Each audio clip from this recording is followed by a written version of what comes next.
Star Wars was the highest grossing feature film of all time when it was released. So the release of the first Star Trek feature film 2 years later may make it appear that the huge success of Star Wars triggered the development of Star Trek the Motion Picture.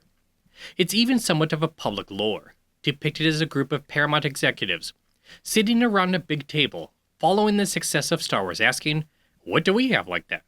with someone sheepishly replying, "Star Trek," as if it was a long-forgotten asset buried deep inside the Paramount vault.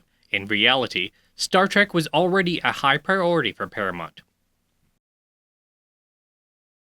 While the success of Star Wars in 1977 may have given more confidence in the potential success of a Star Trek feature film, it wasn't the primary trigger to develop one.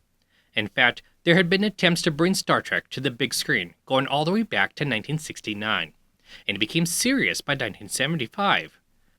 It was a revolving circle of whether Star Trek would be resurrected as a feature film, made-for-television movie, or another TV series, but all were under consideration in the years preceding the release of Star Wars.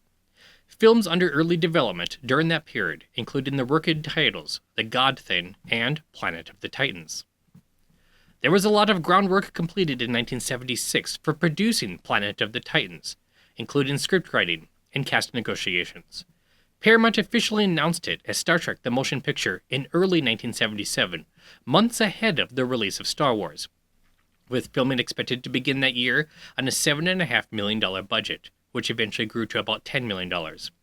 Legendary directors Francis Ford Coppola, Steven Spielberg, Robert Wise, who eventually would direct Star Trek the Motion Picture, and even George Lucas, were approached to direct the film.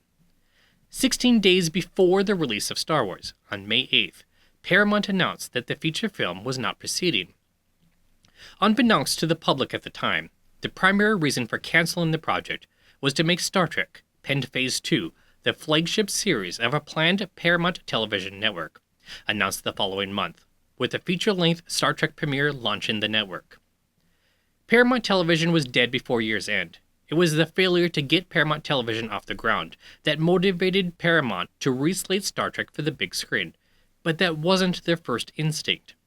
At first, Paramount considered producing Phase 2 as a pilot to be shopped around to the existing 3 networks, only to accept that its own attempt to create a rival network probably wouldn't go over well to sell Star Trek.